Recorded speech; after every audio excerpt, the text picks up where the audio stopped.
Right, so we had a circuit with a battery,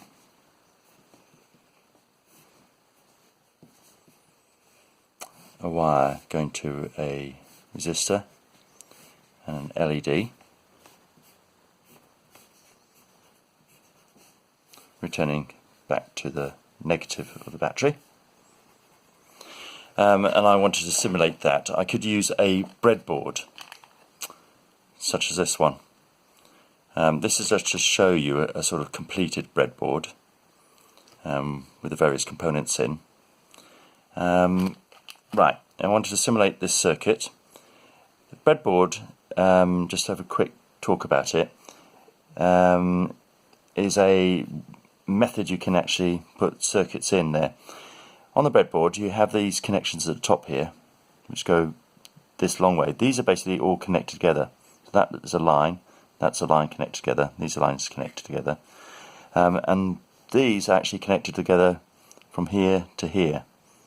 So each one of these is connected together. It's a break down the middle and these are connected together. So if I wanted to put the battery in, basically I'm going to use these two, this bottom line here and this top line here. The negative of the battery I'm going to put into either one of these, doesn't really matter, so that pushes in. Actually, when you push it in, behind here is a load of metal connectors, okay, and you push it in and it opens up and then closes. The same for the positive. I'm going to put it into that side. So basically that's the positive line, that's the negative line. So basically that's what the section is, this coming from here from the battery.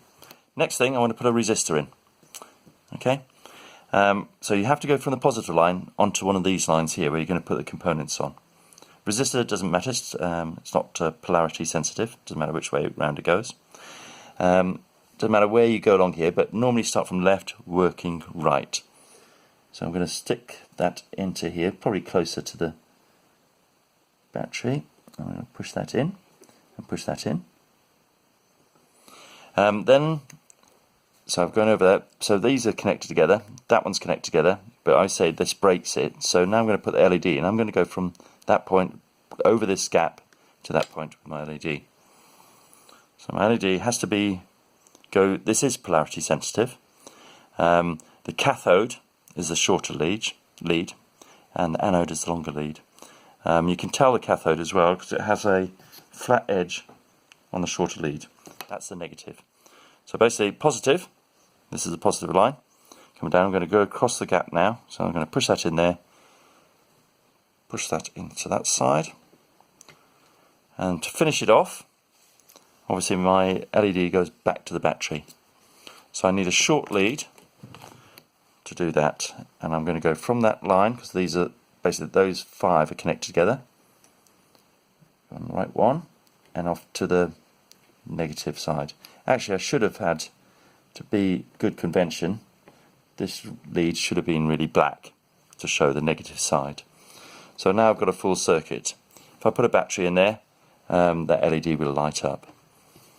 As you build your circuit, you need to work this way along. Okay? So normally you come down positive, go through your circuit, building it all up, and then finish off with the negative connection. Thank you very much.